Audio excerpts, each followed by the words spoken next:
Palmas para Fred Isaac. Vem cá, Fred.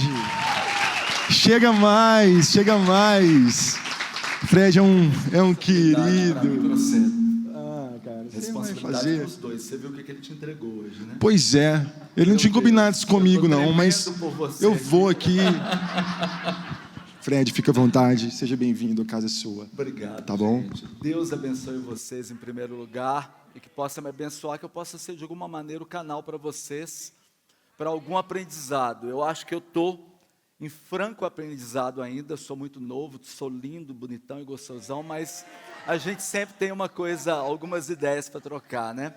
Eu não sou palestrante, por isso não repare que eu não tenho didática nenhuma de palestrante. Eu não estou aqui para convencer ninguém. Eu só estou aqui para falar para vocês a minha verdade e a minha experiência de vida. Eu queria, de repente, montar uma palestra cheia de slides, de coisas, mas eu resolvi fazer uma coisa muito simples, falar da minha história, da minha vida, da minha verdade, do meu amor que eu tenho pela vida, por Deus.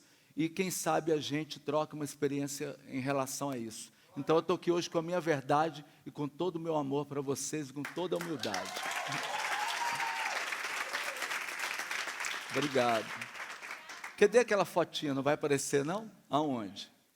Alguém esqueceu, produção? Ah, está aqui. Gente, eu escolhi essa foto, no final vocês vão entender. Eu vou começar contando um pouco da minha vida, desde aquele menino que estava ali, mas sobre um outro prisma, que vocês também vão entender. Mas antes de falar qualquer coisa, eu queria que vocês respondessem para vocês mesmos uma pergunta que eu vou fazer. Qual é a maior dificuldade da vida de vocês hoje, como empreendedores, como empresários? Não precisam me responder, tá, gente? Mas vai pensando aí. Dito isso, eu vou contar um pouco da minha história. Eu sou de Bambuí, vim para Belo Horizonte aos 14 anos de idade, e tive uma vida muito controversa na minha infância. Meu pai era caminhoneiro e a minha mãe professora primária. Meu pai vivia na estrada e minha mãe vivia dando aulas. E os dois não tinham um relacionamento muito saudável. Desde o meu nascimento, quando eu estava na barriga da minha mãe, vamos dizer assim, eu era o segundo filho. A minha mãe ficou grávida tomando comprimidos. E ela e meu pai nunca tiveram um relacionamento saudável. E aí a barriga foi crescendo, ela teve uma crise que hoje eu entendo que é uma crise até de depressão na época do parto. E ela batia na barriga e falava, eu não quero ter esse menino, eu não quero ter esse menino, e batia na barriga. E isso meu pai, caminhoneiro, extremamente ciumento, começou a cismar que o filho não era dele. Então vocês imaginam a situação louca que a minha vida intrauterina foi. O meu pai, depois eu nasci, e nasci bonitinho, gente, nasci com os olhos meio esverdeados e loirinho. E o meu pai não tinha olhos verdes, não era loiro. Meu pai olhava para mim e falava, esse menino, caminhoneiro, gente, esse menino não é meu, esse menino, por isso que você não queria ele. Ele, é meu, seu sim, só sei que os dois viviam numa briga, falando que eu não era dele, e aquela confusão, e eu no braço da minha mãe. Morava na minha casa, que na verdade era dela, minha avó materna. E naquela época, empregadas domésticas costumavam morar na casa, às vezes, dos seus patrões. E quem me batizou foi uma dessas pessoas. Ela trabalhava na minha casa e minha mãe me deu para que ela me batizasse. E nisso eu fui crescendo num ambiente de caos, de muita briga. Eu tinha depressão aos domingos e muito tempo depois eu fui descobrir por quê. Porque todo domingo tinha um quebra-pau do meu pai e da minha mãe. Meu pai adorava levar a gente para almoçar fora e terminava em briga. E a mesa subia, os pratos rolavam e acabava o almoço. Eu ficava olhando, meu frango assado, o frango ia embora, rolando. E a minha vida foi vivendo assim esse caos. E essa moça que trabalhava lá, me vendo crescer e cuidando de mim, a minha avózinha materna, magrelinha, ela sempre sonhava comigo sonhos que hoje, depois de muito tempo, eu fui entender. Uma vez ela sonhou que uma bola de pedra enorme tinha rolado na cozinha da minha casa e que ela, assustada, porque era um homem de pedra, era uma coisa muito opressa, vamos dizer assim, minha avó sempre foi muito religiosa, ela começou a rezar, porque era católica. E naquela época, ela rezava e a pedra não saía. Aí ela sonhou que ela me chamou, eu ajoelhei do lado dela e rezei, na época, e a pedra sumiu. E ela falou assim, filho, você é iluminado. Essa palavra, eu nunca vou me esquecer da minha avó. E fui crescendo no meio do caos, o meu pai e da minha mãe, os dois sem culpa nenhuma, porque cada um dá aquilo que consegue dar, a gente não tem que julgar ninguém, a gente aprende isso. E a minha mãe e o meu pai brigando, eram brigas horrorosas, até que aos 7 anos eu presenciei uma cena que não saiu da minha memória, eu e meu irmão um pouco mais velho que eu. Minha mãe e meu pai tiveram uma briga horrorosa, e lá em casa tinha um tanque quadrado, grande, ele encheu esse tanque de água, fechou e colocou minha mãe de cabeça para baixo lá, matando ela afogada.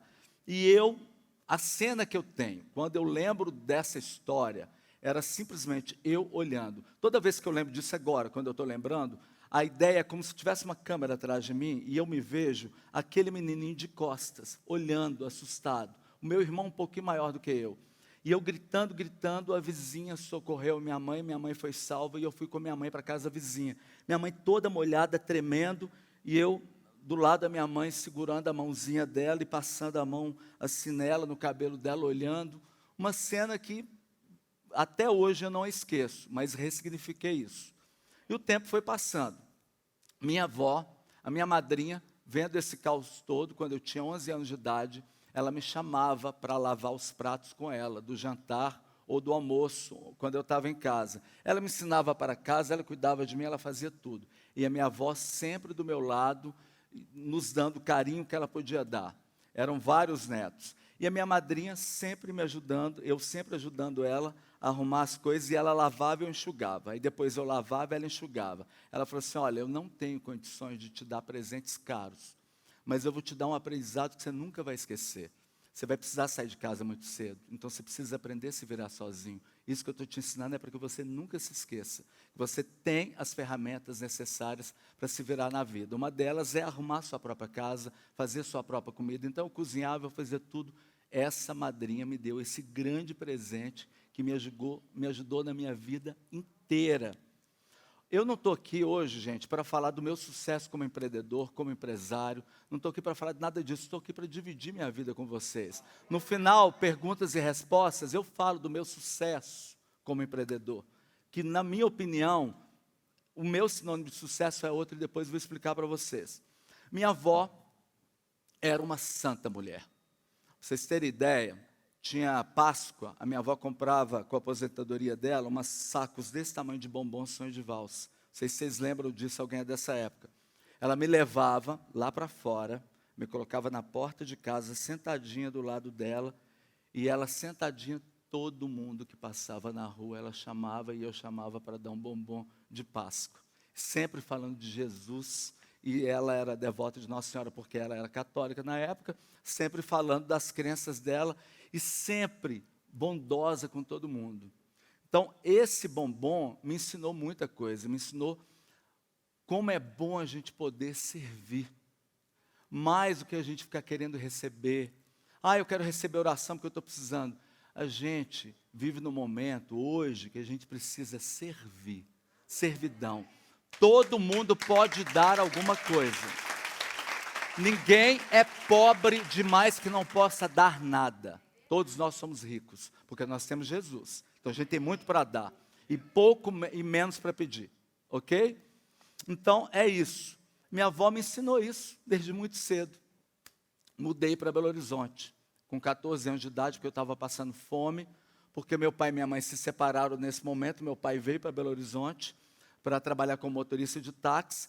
Ele mandava a pensão alimentícia para ela, mas a situação lá em casa era caótica, minha mãe com depressão, ela não gostava de cozinhar, ela comprava marmita, o dinheiro não dava e eu comecei a passar fome. Mas só hoje eu sei que aquilo era fome, porque na época eu não encarava isso como fome. Eu lembro que às vezes tinha o pão, mas não tinha o café.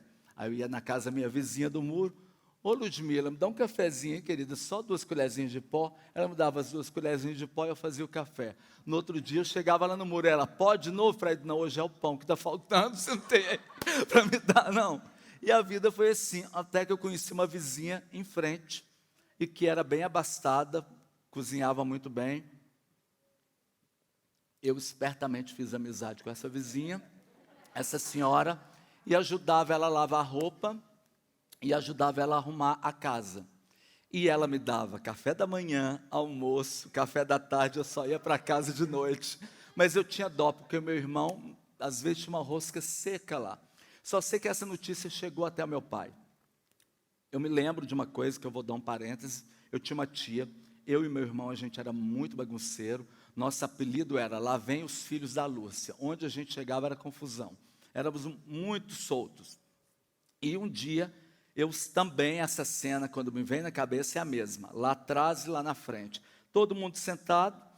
De repente, alguém vira e fala assim, uma tia minha, esses filhos da Lúcia não vão dar nada na vida. Aquela frase entrou dentro de mim. De alguma maneira eu respondi, vamos ver. Pronto, o tempo passou. Mudei para Belo Horizonte.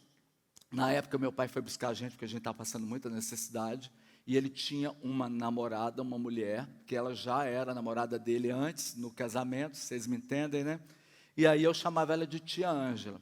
Quando meu pai chegou lá falando que realmente a gente estava passando fome aqui em Belo Horizonte, ele falou assim, olha, eu estou preparando tudo que eu vou buscar esses meninos no início do ano, vou me organizar, que ele morava no barracão. Ela falou assim, não, você não vai buscar esses meninos em fevereiro, você vai voltar hoje, vai buscar eles hoje, eu quero eles aqui, traz eles. Uma madrasta que não tinha nada de má, era maravilhosa. E nisso meu pai foi buscar a gente, era véspera dos dias dos finados. Meu pai tinha um Fusca azul calcinha 69, eu entrei, só para fazer uma analogia. Ele entrou, buscou a gente, e o que eu lembro dessa cena, para finalizar, é que eu olhava para a minha mãe desesperada com a nossa partida, começou a rolar no chão e gritar de dor, e gemendo, sofrendo, chorando, e eu naquela cena, então da janela do Fusca do meu pai até a chegada de Belo Horizonte, foi passando um filme na minha cabeça. Eu deixei tudo que era mais importante para mim naquela época. Eu deixei minha mãe, eu deixei as minhas cachorrinhas que eu amava, as minhas galinhas que eu criava, eu deixei tudo. E vim para Belo Horizonte. Essa foto é a foto da minha primeira comunhão. Na época, meu pai já era caminhoneiro, e a minha mãe, ela também sempre muito deprimida, ela não foi na minha primeira comunhão. E nesse período dessa primeira comunhão, todo mundo usava gravatinha borboleta, e minha mãe não tinha preparado a minha roupa, a vela, não tinha preparado nada. E eu fui do jeito que eu podia, e chegando lá, não tinha ninguém que me representasse. Meu pai viajando, e eis a surpresa, minha avó paterna estava lá sem eu saber. E ela foi e tirou essa foto para registrar, senão nem essa foto eu teria.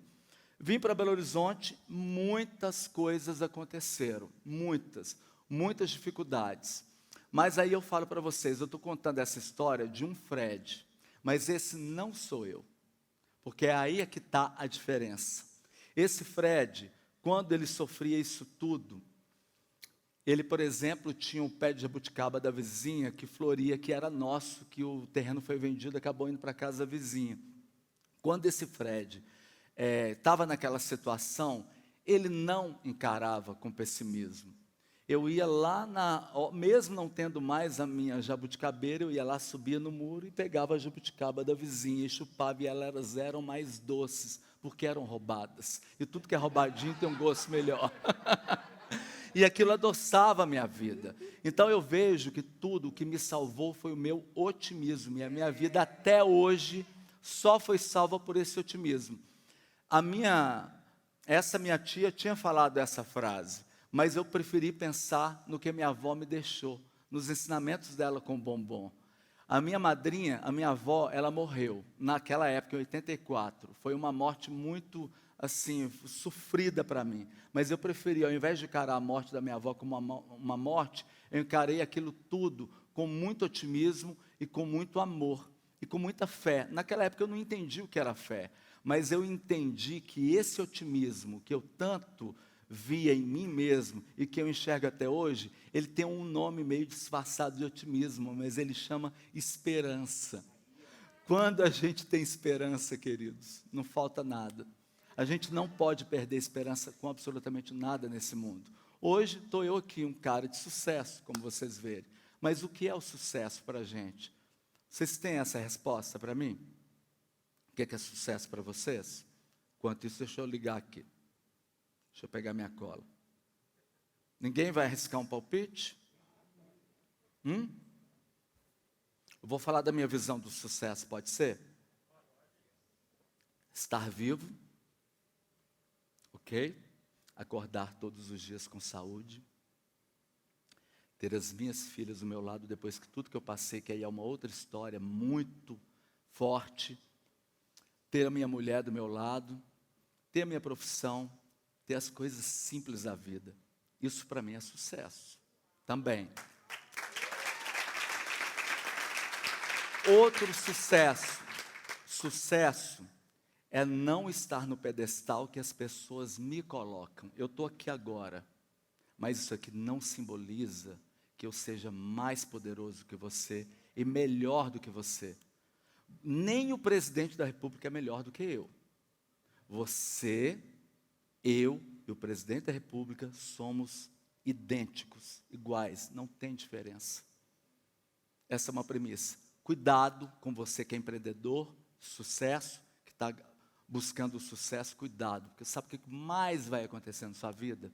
A vida vai lhe dar 1000 puxa-sacos. Entendeu? E esses 1000 puxa-sacos vão te colocar no altar. É errado isso? Não, eles te colocaram. Sabe qual que é o erro? Você aceitar esse altar. A partir do momento que você aceitar, você vai cair. Entendeu a diferença? Nunca aceite um altar na sua vida. Quem está no seu altar chama-se Jesus, no seu altar, no seu céu. Não existe isso, entendeu? Então, essa é a diferença. A gente precisa entender isso. Eu prefiro 1000 vezes puxa-orelha do que 1000 puxa-sacos. E, gente, pelo amor de Deus, quando vier um puxa-orelha na sua vida, não olha para ele com cara de desdém e fala, esse aí é invejoso, ele é seu amigo, ele quer te... Menos, Fred, menos, Fred. Enxerga, a gente perde a visão de muitas coisas quando vem o sucesso. Esse sucesso, que todos nós adoramos chamar, peraí, gente, de sucesso, mas que eu prefiro chamar de outro nome. Vai aparecer muita gente que quer te colocar no pedestal e você vai aceitar. Sabe qual que é o grande problema? As mesmas pessoas que te colocam lá hoje, elas te tiram amanhã. Porque os fãs de hoje são os linchadores de amanhã. Uma frase que eu nunca esqueço. Então, isso é muito importante. A gente precisa entender que vale muito mais a pena ter um puxa-orelha do que 1000 puxa-sacos. Vocês entenderam isso? Ok. Sucesso é parar de lamber as feridas narcísicas que a gente tem. Vocês já ouviram falar nisso, nas feridas narcísicas? E muitas vezes, sabe a quem a gente atribui essas feridas narcísicas? Ao diabo, ao demônio, a Satanás. Não estou dizendo que ele não existe, não estou dizendo que ele não te atenta. Mas para de colocar a culpa em Satanás de tudo que acontece na sua vida. Muito do que acontece na sua vida provém de você mesmo e a solução está em você mesmo. Então é muito sério isso, sabe por quê? Quando você começar a atribuir ao diabo muita responsabilidade sobre a sua vida, você vai aparecer milhões de lugares por aí que adoram trabalhar com isso, e aí começa a trabalhar com o seu medo. Trabalhando com o seu medo, você vai perder o raciocínio, você vai começar a espiritualizar tudo. O mundo espiritual é real? É real. Mas não atribua a Satanás todos os problemas da sua vida, que muitas vezes os problemas são causados por você mesmo e a solução está em você. Vocês compreendem o que eu estou falando? Porque senão a gente vira massa de manobra na mão de muita gente trambiqueira. Não é o caso aqui, né, pastor? Graças a Deus. Bispo, eu chamo o pastor, o bispo só de pastor, vamos chamar de Carlos. Então isso são aprendizados que a gente tem na vida. O que é sucesso? É você entender as etapas dos ensinamentos de Cristo, enxergar a cruz, parar de viver às custas da teologia da prosperidade. Chega, gente, pelo amor de Deus. Gente, vamos viver a cruz, estou falando sério. Gente, pelo amor de Deus, presta atenção. Jesus falou lá, ok, você será capaz de fazer milhões de coisas igual eu fiz, não falou? Falou inclusive para os apóstolos. Ele não falou que você era capaz de operar milagres, ele não falou que você era capaz de um monte de coisas, ok? Você lembra que ele te falou que você ia carregar a sua cruz? Você está lembrado disso? Ou você esqueceu porque a teologia da prosperidade tomou conta de você e tudo hoje é dinheiro para muitos lugares. Afinal de contas, eu tenho que te vender prosperidade para eu prosperar o meu império. Gente, vamos mudar isso. Jesus precisa de pessoas sérias hoje para defendê-lo. Nós estamos vivendo uma escassez gigantesca nas igrejas, por isso, jovens, a minha filha me questiona coisas que se eu não tiver o mínimo de embasamento, eu não sei responder para ela. Os jovens de hoje, as crianças e os adolescentes de hoje, não engolem muita coisa que a gente engolia, não, a história é outra. Então, a gente precisa entender, primeiro há uma etapa, carrega a sua cruz. Depois você vai ser capaz. Entendendo primeiro, aceitando Jesus como seu Senhor e Salvador, é o primeiro passo, não é isso? Aceitando, você entende que, eu fiz a oração e pronto. Não, se você aceitou, você vai prestar atenção no que Ele tem para te dizer. Se você presta atenção no que Ele tem para te dizer, Ele deixa claro o caminho. Você tem que carregar uma cruz. Toma a sua cruz e me siga. Isso significa que você vai passar pelos seus intempéries. Isso não significa que todo mundo que está aqui hoje vai morrer rico financeiramente. O sucesso não é isso. Riqueza não é isso. Definitivamente. Entendeu? Então, essa prosperidade, a gente tem que tomar muito cuidado com ela. Então, sucesso é você entender que você tem as suas obrigações para com Cristo e que depois as outras coisas serão acrescentadas. E não o oposto. Não, a cruz deixa ela quietinha ali. Vamos falar só da prosperidade. Gente, vamos cair na real. Nós aqui, muitos de vocês aqui são patrões, vocês vão empregar pessoas, vocês são pessoas que vão levar, muitas vezes, o seu próprio testemunho. Então, passem isso adiante, vão voltar para Cristo. Os apóstolos, quando voltaram, todos alegrinhos, foram contar para Cristo, olha, eu expulsei demônio em seu nome, eu fiz isso, eu fiz aquilo. Jesus virou e falou assim, eu vi Satanás cair do céu. Não alegrei-vos por isso, alegrei-vos pelo reino dos céus. É por isso que vocês têm que se alegrar. E não pelos milagres que vocês fazem em meu nome. Eu estou falando alguma besteira aqui? Ótimo. Ter sucesso é você aprender a não julgar o outro. Você entende que não é o juiz de ninguém.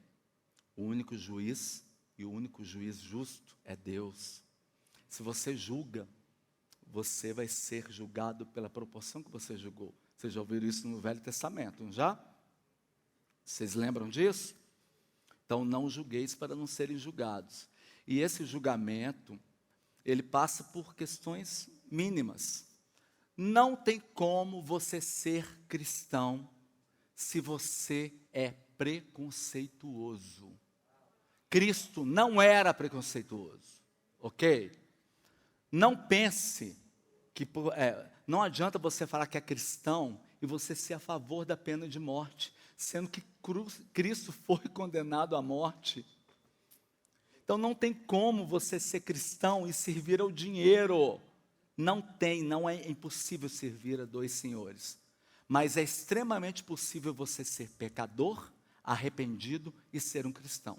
Isso ele aceita, entendeu? Mas as outras coisas não. Entendem?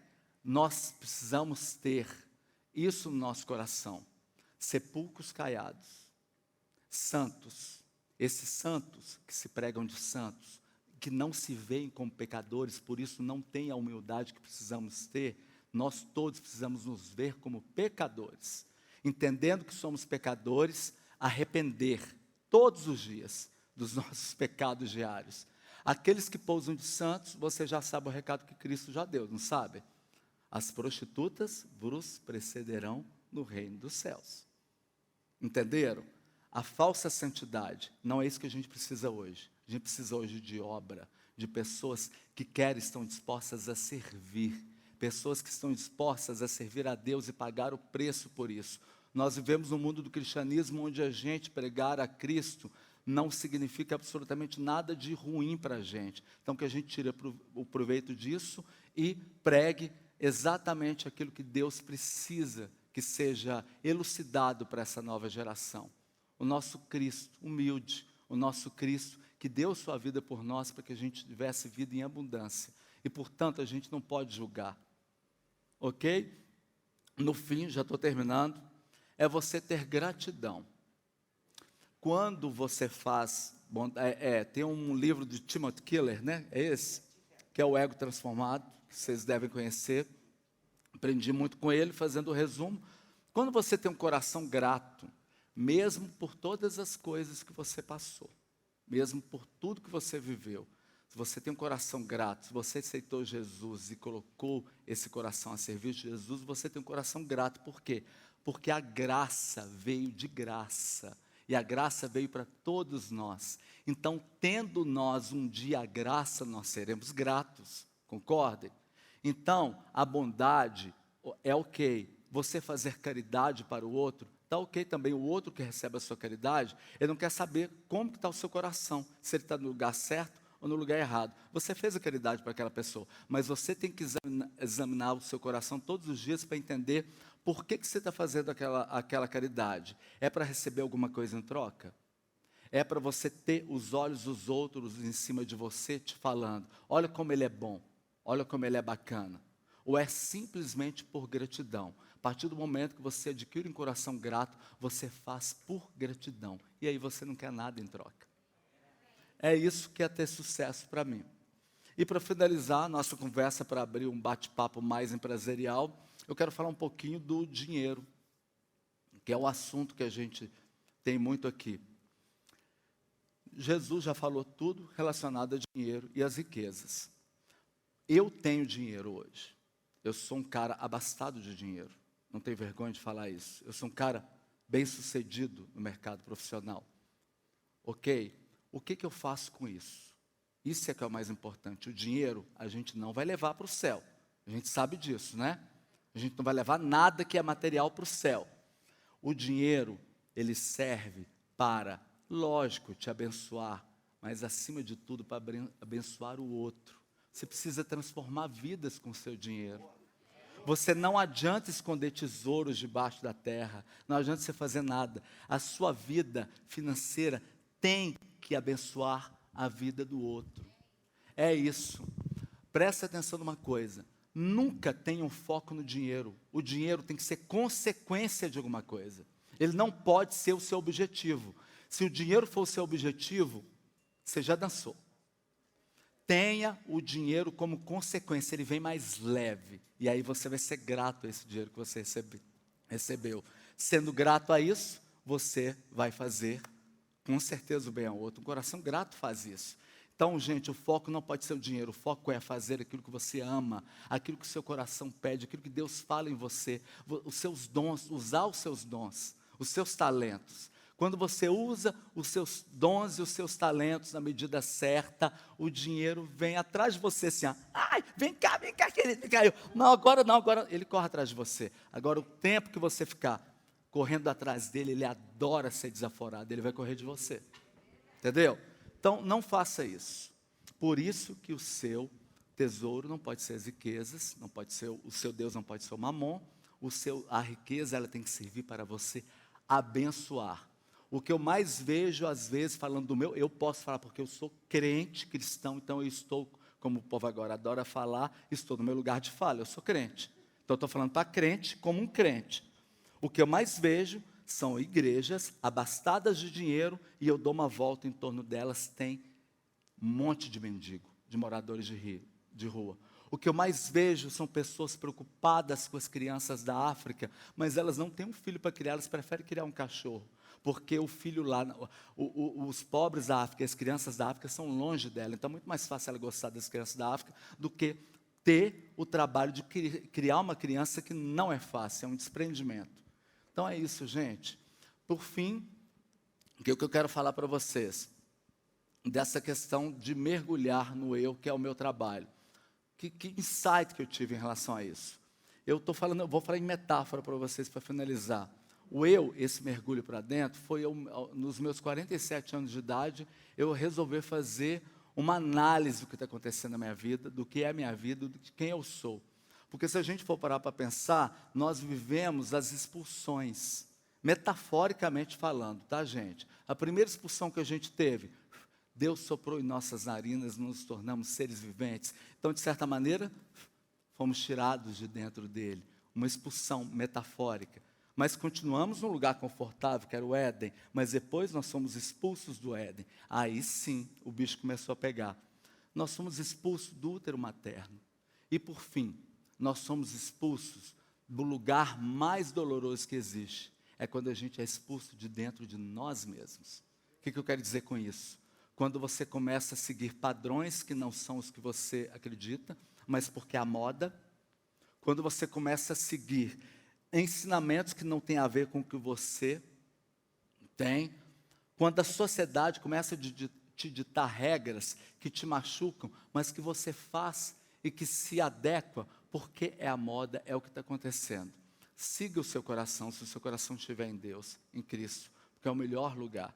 Então, essa viagem para dentro é uma volta. Primeiro, voltar para dentro de mim mesmo, para eu entender quem eu sou. A gente tem que fazer essa análise. Quem sou eu na vida hoje, no mundo hoje? Eu conquistei o quê? O que eu estou fazendo aqui? O que foram essas conquistas? O que eu deixei de conquistar? O que eu preciso melhorar? O que eu preciso fazer? Fazer isso diariamente. Mergulhar para dentro de você. Mergulhar para dentro do útero, numa questão metafórica, para você entender aquelas crenças antigas que te limitam. Eu, por exemplo, tive traumas de sobra e bullying de sobra para poder não ser ninguém na vida. Mas esse mergulhar para dentro do útero é você entender o seu inconsciente, aonde as coisas estão sendo ditadas no seu inconsciente, que você não está percebendo que estão te limitando. E, por fim, voltar para dentro de Deus, para você elevar o seu espírito, o seu espiritual, e entender que só dentro de Deus você pode fazer qualquer outra transformação que seja benéfica para a humanidade e, consequentemente, para você mesmo. O bem que você faz para você mesmo, você reverbera para a humanidade. Se esse bem tiver a força divina, você estiver dentro de Deus. É isso que eu quero dizer para você, gente. Muito obrigado. Uau, Fred. Bom, Fred, legal, né, ver o Fred falando essa história. Mas agora nós vamos para as perguntas, tá bom? Gente, fiquem à vontade, agora fiquem à vontade para perguntar para o Fred aquilo que vocês quiserem, que ele vai responder. Aquilo que vocês quiserem, que ele quiser responder. Ai, meu pai eterno. Bispo. Eu vou começar aqui, Fred. Eu acho que hoje não deveria ser virando o jogo, deveria ser virando a mesa. Virando a mesa. Porque você fez igual Jesus hoje com os fariseus. Você chutou a mesa. Você pegou a mesa, você chutou a mesa de todo mundo aqui. Porque a gente estava esperando você dar um montão de fórmula e você veio e falou de essência. A essência é a fórmula. E eu lembro quando Jesus foi conversar com Nicodemos, né, um grande fariseu, rico. Jesus foi de madrugada. Jesus entendia como falar com os ricos. E ele falou assim, aí, Nicodemos, você tem que nascer de novo. E ele bugou. Eu espero que a gente saia daqui bugado. Amém. Porque o que você fez hoje foi virar a mesa. Amém. Amigo, eu preciso falar disso. Há 1 ano e meio atrás, nós estávamos aqui, eu e a antiga coordenadora de comunicação da Power, e eu falei com ela, filha, nós vamos espalhar a nossa campanha de Páscoa por toda Belo Horizonte, pelos outdoors. E ela falou assim, pai, mas vai custar muito caro, vai ser uns 80, 100 mil. Eu falei, eu não preciso de dinheiro, eu preciso de parceiro, preciso de gente. E aí descobrimos que você era quem tinha mais outdoors. Conseguimos marcar uma reunião, veio aqui a sua funcionária, ela falou, olha, você tem que ir lá conhecer o Fred, eu acho que vocês vão conectar. Sentamos, conversamos, depois você falou, pessoal, decide o preço lá que eu vou ficar conversando com o pastor. Uhum. Quando você disse que você não serve ao dinheiro, eu sou prova. Amém. Porque já são 2 anos que você cede dezenas de outdoors para a gente fazer uma campanha de Páscoa.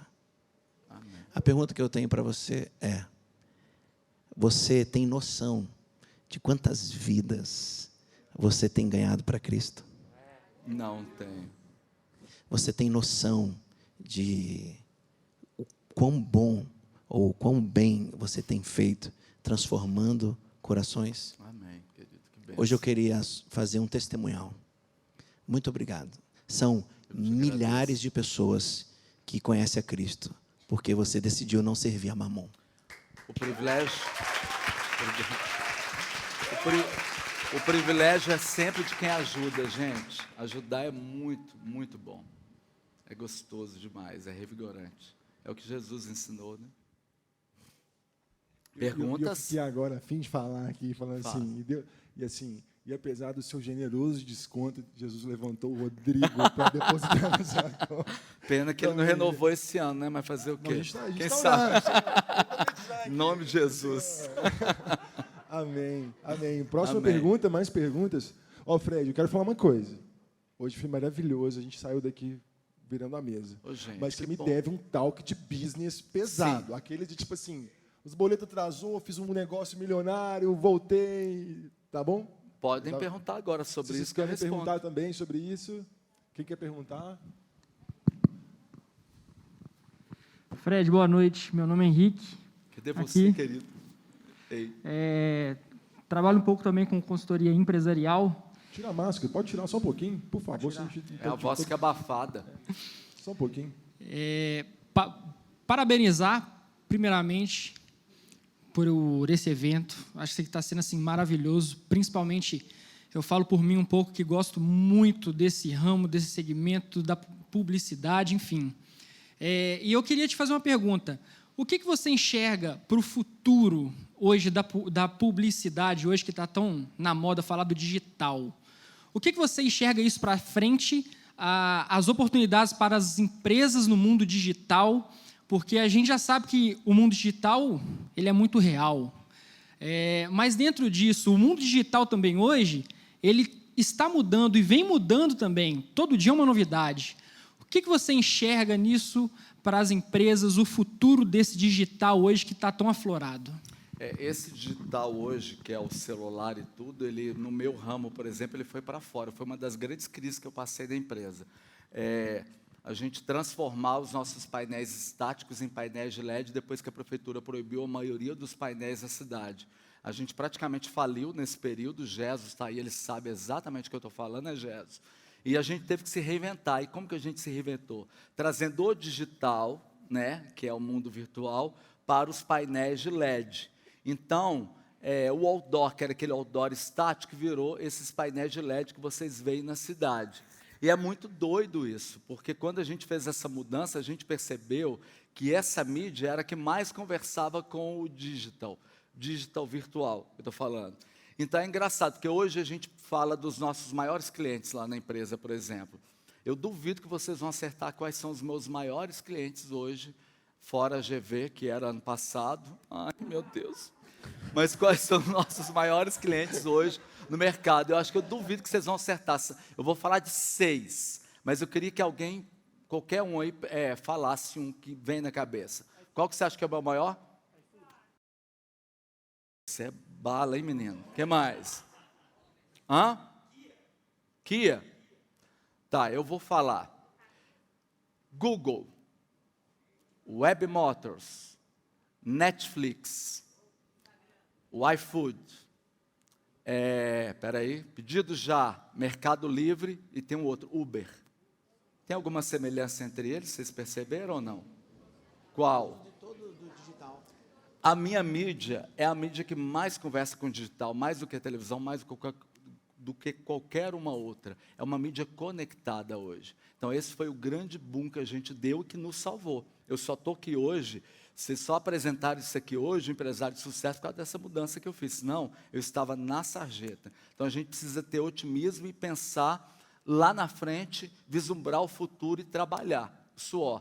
Então, respondendo a sua pergunta, o mundo está se transformando, as TVs vão se transformar, mas nada do que é hoje vai propriamente dito, vamos dizer assim, acabar. As coisas vão se transformar e virar outras. Hoje em dia a gente já vê, inclusive no digital, falando agora do virtual, uma certa queda um pouquinho. Por quê? Porque houve um grande investimento do bolo publicitário no digital, mas as empresas sentiram que elas desapareceram.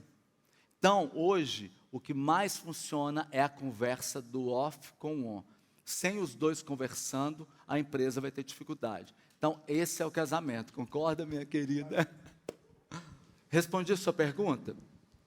Cuidado que tem uns meninos que tiver de vender uma forma de lançamento. Me dá mais aí. Deixa 10 eu te minutos, pegar, gente, só para a gente falar um pouco mais de empreendedorismo, mas só para falar para vocês uma coisa importante. Eu só falei isso aqui hoje, porque é a palestra de abertura, para vocês sempre botarem na cabeça o seguinte: pessoas vão subir aqui, vão dar fórmulas de muitas coisas, mas a fórmula essencial vocês não podem esquecer. As fórmulas do mundo empresarial funcionam, mas a grande fórmula, que é esse otimismo que a gente tem, que é essa gana que a gente tem, a fé e a esperança, ela nunca pode estar aquém do que qualquer outra forma que for. Boa, boa, boa. Ok? Ô, Fred. Breno. Ô, Breno, eu vou fazer e você vai no vácuo. Fred, a gente fala muito sobre o espírito do tempo, Zeitgeist, essas coisas. Você é um cara que acabou de dizer que você se conectou e transformou. Uhum. Dá para nós aqui uma chave de como você se atualiza.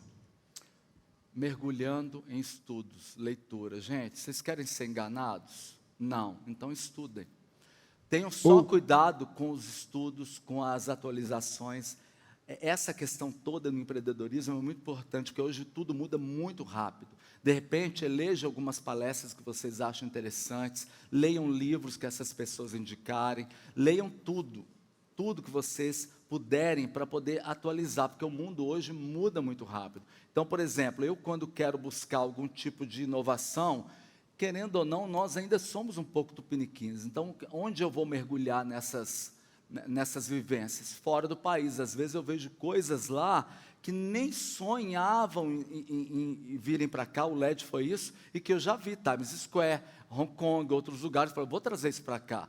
Então é você, de repente, ver uma ideia e não achar que ela é impossível. Pegar isso, focar naquilo e objetivar, ler, pesquisar, ver os prós e os contras. E volto a dizer, nunca vá atrás de modismo. Nunca vá atrás de onde está dando dinheiro. Isso é a maior balela que existe. Nossa, engenharia está dando dinheiro, vamos construir prédio. Você vai se dar mal. Publicidade dá dinheiro. Eu vou te dar um exemplo meu, vivência minha. Inclusive o Rodrigo a gente conversou sobre isso outro dia. Quando os painéis de LED começaram a pipocar na cidade, surgiram algumas pessoas colocando painel de LED. O dono de um empreendimento foi lá e colocou o painel de LED dele aqui. O outro colocou o painel de LED. Nós vamos achar isso, fizeram conta. 5.000 vezes, não sei o que, vezes não sei. Não vou ficar rico com o painel de LED. O que aconteceu?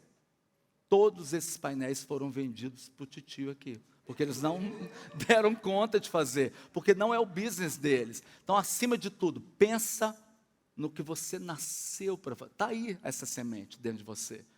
O que meu coração pulsa para eu fazer? O que eu estou fazendo hoje, faça com primazia, faça com excelência, faça com amor pelo outro. Eu tenho um cliente como o Rodrigo da GV, mas eu tenho uma mulher, uma menina que bateu na minha porta, chama Unha de Joias. Eu posso falar porque ela me permitiu falar. Ela estava numa situação mega difícil, falou, preciso fazer um outdoor. Eu virei e falei o preço para ela, falou assim, eu não tenho condições. Eu falei, então eu vou te dar de presente. Fiz a campanha tela toda, divulguei, ela teve 2 milhões de acesso em uma semana. Ela falou, não acredito, agora hoje eu vim cá te pagar, que eu tenho condições de te pagar. É isso, muitas vezes, às vezes, dê de graça o seu trabalho para alguém que vá transformar a vida de outras pessoas. A gente tem que estar ligado nisso, entendeu? Eu tenho uma frase na minha empresa que é, não me peça para dar a única coisa que eu tenho para vender. Essa frase é de Cacilda Becker. O que eu quero dizer com isso? Porque tem muita gente também, principalmente mineiro, adora isso, lidar com mineiro é difícil, porque mineiro sempre vê, o que você está ganhando em cima de mim? O que você está ganhando? Você está ganhando demais? Aquele está doido? O outro. Então, a gente sempre tem que prestar atenção. Não dê o seu trabalho para quem não precisa, mas vai bater alguém que precisa e você pode ajudar essa pessoa e abençoar. Isso tudo você recebe. A vida vai te dando, e as coisas vão acontecendo. Tem mistério. Ô, Fred. O que mais? Breno. Ô, Fred, tá me ouvindo? Oi, tá me ouvindo? Ok, Breno, pode falar. Tá me ouvindo? Oi, querido. Tá conseguindo me ouvir? Sim. Vamos lá, Fred. A gente vê que a minha empresa gasta milhares de reais com publicidade todos os anos. Tipo, muito grana, a maior parte Fala da o grana é em dinheiro, publicidade. Breno. Fala. Fala o sei lá, valor. a gente gasta talvez $500 mil por ano de publicidade. Ah, A vamos gente gastar gasta mais bastante. $500 mil comigo lá E na Fred cada Zac. vez a gente vê que é mais importante ter um tráfego holístico. Está em todos os lugares aparecendo, né? E eu não sei, no seu nicho, qual que é a forma que vocês têm de proximar... Métrica. Você está falando Não, de métrica? de deixar o cliente mais próximo. Porque, por exemplo, eu queria anunciar alguns produtos meus em outdoors, só que eu vejo que é tão distante, Distante em isso que da minha aspecto? empresa, não é orgânico a chegada. Como que você, na sua empresa, faz o estreitamento com o cliente na hora de atrair novos clientes para a publicidade? em geral. Deixa eu ver se eu entendi a sua pergunta. Quando você fala que está distante, que é holístico, você quer dizer distante porque você acha que é caro? Isso. Distante porque... Talvez não é de fácil acesso à informação, não é de fácil acesso à implementação, não é de fácil acesso à métrica. E aí são várias coisas que... Vamos falar da métrica primeiro. A gente é obrigado... Fred, só um minutinho. Só um minutinho. É investimento, isso porque mesmo. nós temos várias pessoas que querem falar. E a gente está com o tempo estreitinho, então acelerar Me dá mais na 10 minutos? Então tá, vou nas acelerar. respostas para a gente... Métrica. Hoje a gente tem Rapidinho. um equipamento que foi desenvolvido que a gente consegue captar o seu Wi-Fi quando você passa na frente do painel. E aí eu entendo o seu comportamento. Com isso eu consigo vender o cross-mídia, o circuito de mídia. Por quê? Porque eu consigo mostrar para o lojista que aquele cliente passou no painel A, B, C e D. Então, hoje a gente consegue fazer custo por 1000, a gente consegue entregar muitas coisas que a gente não entregava. E a gente tem essa mesma ferramenta que a gente pode colocar na loja. Um exemplo, o Boticário fez uma campanha comigo, colocou em todos os painéis. Eu pego esse mesmo sensor que tem nos painéis e coloco na porta das lojas. Eu consigo mostrar para ele, identificar que esse cara que entrou na loja dele, passou pelo meu painel da Afonso Pena, foi impactado no da Cristiano Machado e no da Antônio Carlos. Isso é uma inovação que, frente à internet, nós somos obrigados a nos adequar. Então, de novo, pensando no futuro e gato escaldado, tem medo de água fria, a gente tem que sempre ficar ligado. Opa, esse setor, esse nicho de mercado está pegando a minha fatia. Eu tenho que me transformar sempre. Camaleão, gente. Brasileiro, o mundo inteiro, mas brasileiro, então, tem que ser camaleão, tem que se transformar sempre e se adequar aos ambientes e entender o que está acontecendo no empreendedorismo, para onde as coisas estão indo e, às vezes, ele fazer o movimento contrário, que é inteligente também. Não vá surfar na onda porque ela está. Às vezes, você acha uma coisa do lado oposto e consegue prosperar de alguma maneira nesse lado oposto, na contramão de que todo mundo está indo. Foi isso que a gente sempre fez lá na empresa. Isso fala sobre tendência e contra-tendência. Há oportunidades na tendência e há oportunidades na contra-tendência. Isso. Então, só para depois vocês procurarem isso, é justamente o que o Fred está falando. Outra pergunta Mais lá do perguntas? pessoal lá de trás agora, por favor. Mais 2 pessoas a gente encerra, ok? Oi, boa noite, Fred. Boa noite. Meu nome é Régia. Levanta a mãozinha, querida, para eu te ver. Sim. Eu sou da turma do fundão aqui. Eu gostaria de saber se você tem uma dica, porque a gente cresce e sempre ouvi aquele ditado, quem não é visto não é lembrado. Mas eu trabalho numa área que até há bem pouco tempo era até proibido a publicidade, porque eu sou advogada. Agora, graças a Deus, tem havido um movimento para flexibilizar essa questão. Existe alguma dica, alguma ideia que você possa dar nesse sentido? Porque um outdoor, né, um LED, para mim não seria aplicável. Bom, o que eu poderia fazer? O que você poderia fazer? Existe algum trabalho nesse sentido que eu possa fazer para divulgar o meu trabalho, para eu ser vista, para eu ser lembrada? Você tem escritório de advocacia, Sim. uma equipe? Então, nós temos um escritório. Hoje ainda é proibido, né? Eu acho ainda Mas eu acho que tem uma eu posso tendência... fazer um trabalho de informação. Eu posso informar um tipo de processo, mas não uma publicidade. No seu caso, como a publicidade fora ainda não é permitida, mas você tem nas suas mãos as redes, que hoje é uma maravilha. As redes sociais, LinkedIn, várias outras coisas. Se você investir nisso, estruturar isso e começar a fazer conexões inteligentes, você vai, com certeza, ter esse retorno financeiro, vamos dizer, de clientes que você precisa. Esse mercado dos advogados é um mercado que todo mundo adora falar que está sofrendo muito, que daqui a 10 anos vai se transformar, que vai acabar, que tem um computador que vai fazer isso, que vai fazer aquilo. Você já deve ter ouvido isso várias vezes, não já? Demais. Mas eu tenho certeza que isso que você está ouvindo está te fazendo transformar em alguma coisa. Hoje em dia, por exemplo, a maioria dos advogados fazem holding familiar, coisa que a gente nem sonhava o que era antes. Quer dizer, é um novo produto dentro da advocacia. Hoje eu vejo que os advogados são muito conselheiros, eles preferem, às vezes, ao invés de entrar numa causa, tentar resolver o problema pacificamente daquela pessoa, porque tem gente que adora justiça e o advogado ama pessoas que adoram justiça. mas existem advogados hoje que preferem tentar uma conciliação, fazer um trabalho. Então, acho que esse trabalho humanizado do advogado é muito importante, talvez seja o futuro. O advogado é mais do que simplesmente uma pessoa que vai lá te defender. Muitas vezes ele é seu psicólogo, concorda comigo? Demais. Muitas vezes ele é o seu companheiro das alegrias e das tristezas. Então, o advogado tem um papel muito lindo em relação a isso, que é tentar o máximo possível, evitar a discórdia. E que, inclusive, mesmo cortando a sua própria pele, isso ele pode ter, no futuro, um retorno em relação a isso. Bem maior. Exatamente. Então, o que eu penso é o seguinte: em publicidade, invista nas redes enquanto porque isso é liberado. Os seus trâmites de redes sociais e tudo mais. E na sua profissão, pensar nisso. Tentar se ver daqui a 10 anos. Faça esse exercício.